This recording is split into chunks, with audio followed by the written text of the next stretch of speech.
Hello dear student, welcome to physics नमा। आज के इस वीडियो में हम लोग क्लास 9 साइंस का चैप्टर ग्रेविटेशन का topic importance of universal law of gravitation के बारे में स्टडी करेंगे। तो आइए हम लोग आज का टॉपिक स्टार्ट करते हैं। Importance of the universal law of gravitation. तो आज के हम टॉपिक में हम लोग देखेंगे कि जो न्यूटन साहब ने जो यूनिवर्सल लॉ ऑफ ग्रेविटेशन दिया था उसका क्या इम्पोर्टेंस है। तो आइए सबसे पहले देखते हैं इसका फर्स्ट इम्पोर्टेंस के बारे में स्टडी करते हैं। The force that binds us to the earth is gravitational force.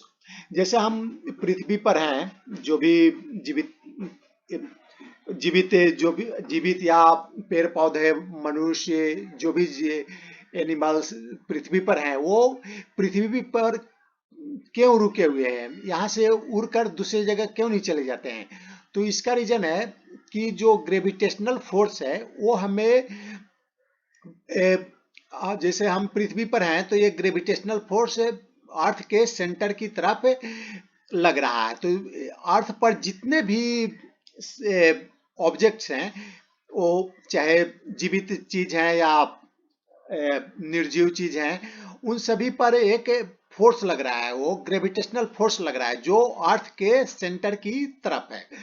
तो इसके कारण हम लोग ये अर्थ के साथ बंधे हुए हैं। जैसे मान ले कोई हवा का या तेज से आंधी आई, तो अगर हमें ग्रेविटेशनल फोर्स नहीं रहता तो इस आदमी को आंधी आंधी अपने साथ उड़ाकर लेकर चली जाती और यह स्पेस में उड़ाकर लेकर चली जाती। लेकिन ग्रेविटेशनल फोर्स है, जो अर्थ का जो ग्रेविटेशनल फोर्स है वह इस आदमी को आंधी के साथ जाने नहीं देता है।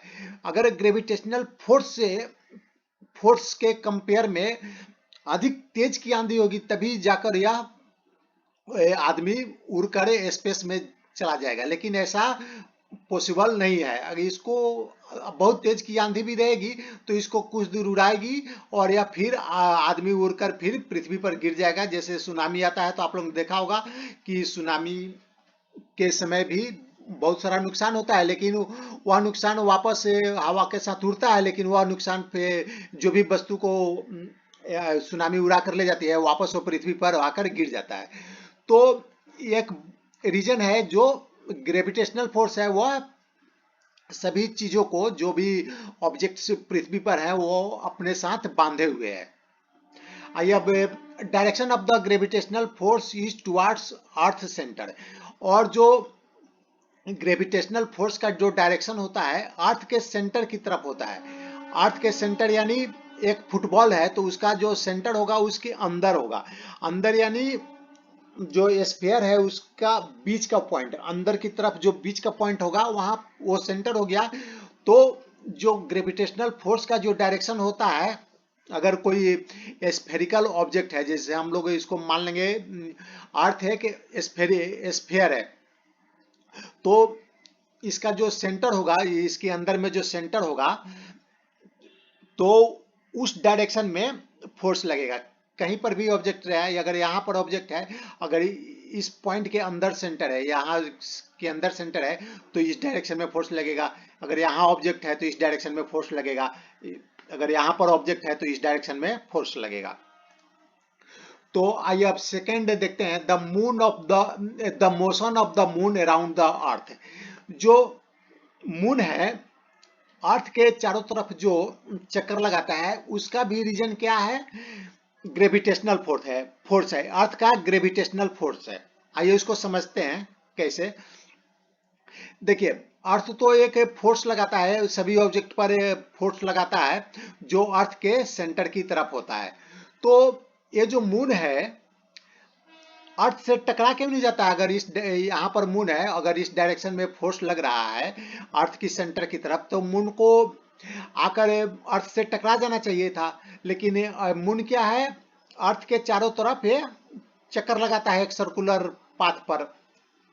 ऐसा क्यों होता है, तो ऐसा इसलिए होता है, अगर यह मून यहाँ पर रुका हुआ रहता, स्थिर रहता, अगर उस समय फोर्स लगता, ग्रेविटेशनल फोर्स लगता, तो ये मून पृथ्वी से आकर टकरा जाता।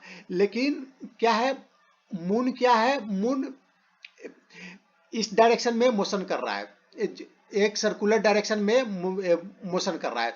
तो अगर यहाँ पर इस पॉइंट पर है मून, अगर इस पॉइंट पर मून है, तो इस पॉइंट पर मून का जो डायरेक्शन होगा, वेलोसिटी जो होगा, इस पॉइंट पर जो टेंजेंट होगा इसके डायरेक्शन में होगा।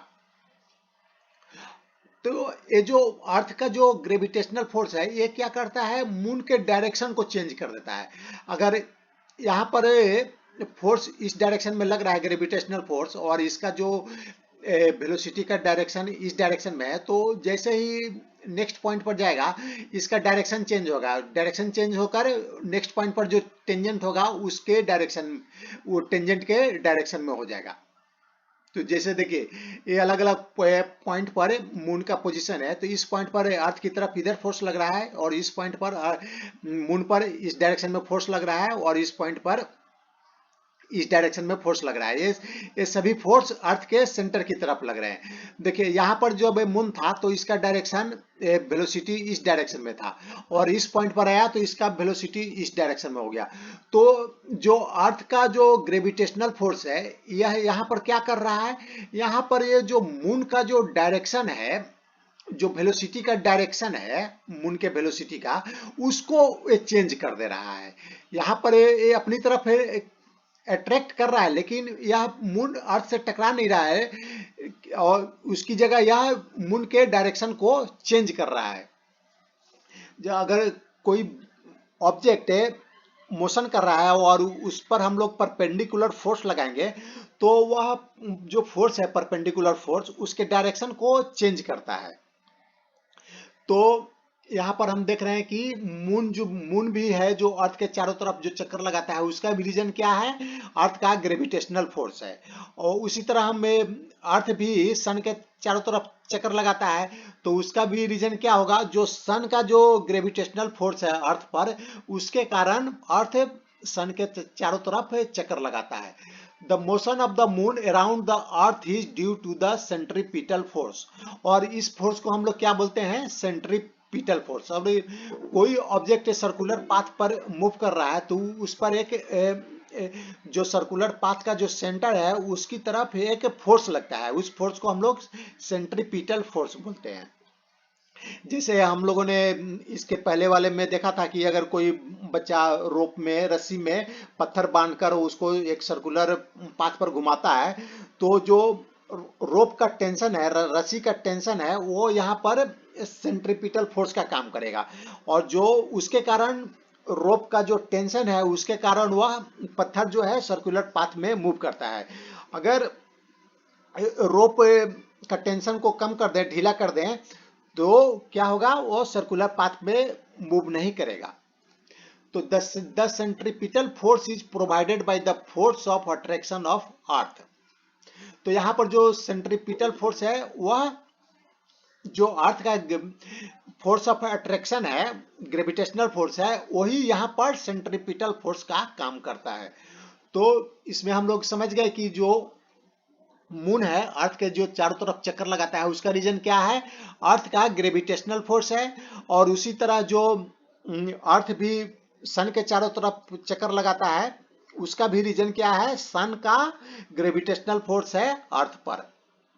The motion of planets around the sun, इसका भी रीजन क्या है, सन के चारों तरफ जितने भी प्लैनेट से चक्कर लगाते हैं, मोशन करते हैं, उसका भी रीजन क्या है, सन का ग्रेविटेशनल फोर्स उस प्लैनेट पर जो लगता है, उसके कारण प्लैनेट्स भी सन के चारों तरफ चक्कर लगाते हैं।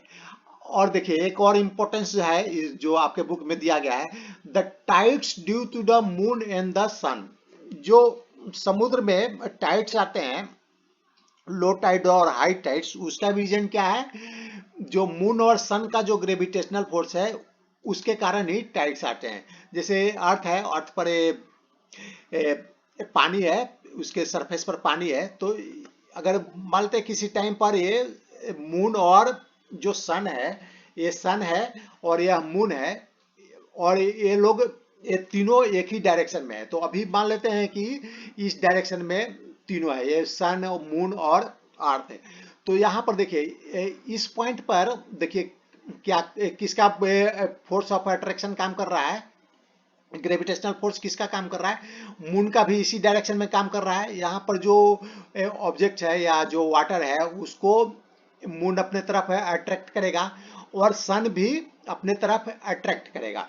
तो ये दोनों ये सेम डायरेक्शन में अट्रैक्ट कर रहे हैं। तो यहाँ पर सन का भी फोर्स और मून का भी फोर्स दोनों कंबाइंड हो जाएगा और यहाँ अधिक फोर्स लगाएगा।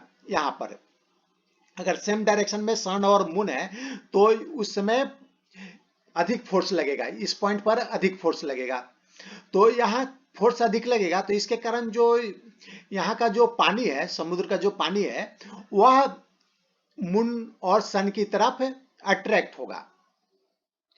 और यहाँ पर देखिए यहाँ पर फोर्स कम लगेगा, ये यहाँ से मून का डिस्टेंस अधिक है और ये सन का भी डिस्टेंस अधिक है तो यहाँ कम लगेगा। और इस डायरेक्शन में भी देखिए यहाँ पर भी मून का डिस्टेंस अधिक है और सन का डिस्टेंस अधिक है, तो इस डायरेक्शन में भी फोर्स कम लगेगा। लेकिन यहाँ पर भी हाई टाइड है तो इसको हम लोग बाद में समझेंगे। तो जो फोर्स है ग्रेविटेशनल फोर्स वह डिस्टेंस पर भी डिपेंड करता है, डिस्टेंस के स्क्वायर का इनवर्सली प्रोपोर्शनल होता है। तो यहाँ पर डिस्टेंस कम है और यहाँ पर डिस्टेंस अधिक है तो यहाँ पर फोर्स कम लगेगा और यहाँ पर फोर्स अधिक लगेगा। तो इसके कारण यहाँ पर हाई टाइड हो जाएगा और इधर लो टाइड हो जाएगा।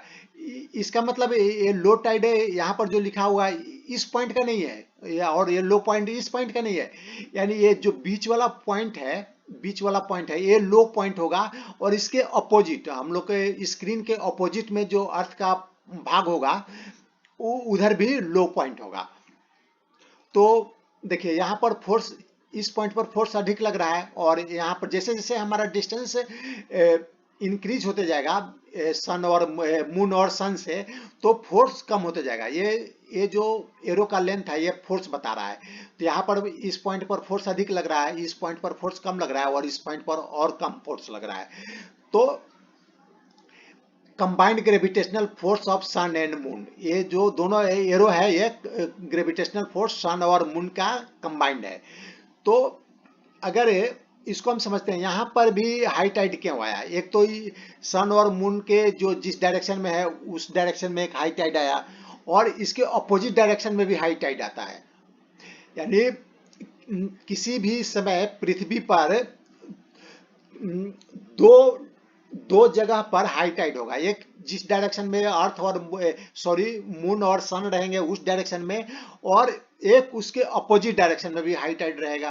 तो इसको समझते हैं क्यों। ये मान लेते हैं कि एक बॉल है, जेल बॉल है, इसके अंदर जेल भरा हुआ है, आप लोगों ने जेल बॉल से खेला भी होगा। तो इस पर हम अगर सभी पॉइंट पर हम इक्वल फोर्स लगाएंगे तो देखिए अगर ये बॉल स्फेरिकल है तो इस पर हम इक्वल फोर्स लगा रहे हैं, सभी पॉइंट पर इक्वल फोर्स लगा रहे हैं तो इसका शेप चेंज नहीं होगा, इसका शेप सेम रहेगा, स्फेरिकल ही रहेगा। लेकिन अगर हम इस बॉल पर जो स्फेरिकल बॉल है, जेल बॉल है, इस पर हम एक साइड में अधिक फोर्स लगाएं, फिर उसे थोड़ा कम लगाएं, फिर और थोड़ा कम फोर्स लगाएं, तो इसका शेप देखिए ये इसका शेप ओवल हो जा रहा है। तो इसके कारण देखिए यहाँ पर अधिक फोर्स लग रहा है, उसे कम यहाँ फोर्स लग रहा है, उसे कम यहाँ फोर्स लग रहा है। तो जो अर्थ के सरफेस पर जो वाटर है उसका समुद्री पानी जो है वाटर है उसका जो शेप हो जाएगा ये ओवल हो जाएगा।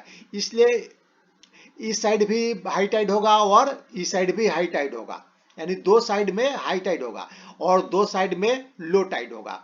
और अर्थ क्या है वो रोटेट करते रहती है, 24 आवर्स में एक चक्कर लगाती है अपने एक्सिस पर। तो अगर यहाँ पर हाई टाइड है तो ये आधा चक्कर यहाँ तक आने में इसको 12 घंटा लगेगा, यानी 12 घंटे के बाद फिर इस पॉइंट पर ये वाला पॉइंट क्या है इस डायरेक्शन में आ जाएगा। तो 12 घंटे के बाद फिर उसी पॉइंट पर हाई टाइड हो जाएगा और ये वाला पॉइंट क्या आ जाएगा 12 घंटे के बाद यहाँ आ जाएगा। तो फिर 12 घंटे के बाद इस पॉइंट पर हाई टाइड हो जाएगा 12 घंटा पहले यहाँ हाई टाइड था और वही पॉइंट यहाँ पर आ गया तो हाई टाइड हो जाएगा। और जब ये पॉइंट घूमकर इस डायरेक्शन में आ जाएगा, इस डायरेक्शन में आ जाएगा तो यहाँ लो पॉइंट, लो टाइड हो जाएगा। और इसके ऑपोजिट यानी स्क्रीन के बैक साइड में भी वो चला जाएगा, यहाँ से घूमकर वो चला जाएगा तो वहाँ लो टाइड हो जाएगा। और यही पॉइंट 6 घंटे के बाद क्या हो जाएगा, अगर ये घूम रहा है तो इसके ऑपोजिट पॉइंट पर चला जाएगा तो वहां पर लो टाइड हो जाएगा। तो हम लोगों ने देखा कि जो सन और मून का जो अट्रैक्शन फोर्स है, ग्रेविटेशनल अट्रैक्शन फोर्स, उसके कारण पृथ्वी पर लो टाइड और हाई टाइड का निर्माण होता है। तो आज का टॉपिक समाप्त हुआ। या आपको वीडियो कैसा लगा, इससे अगर अच्छा लगा तो इसे लाइक करें, शेयर करें और सब्सक्राइब करें। थैंक्स।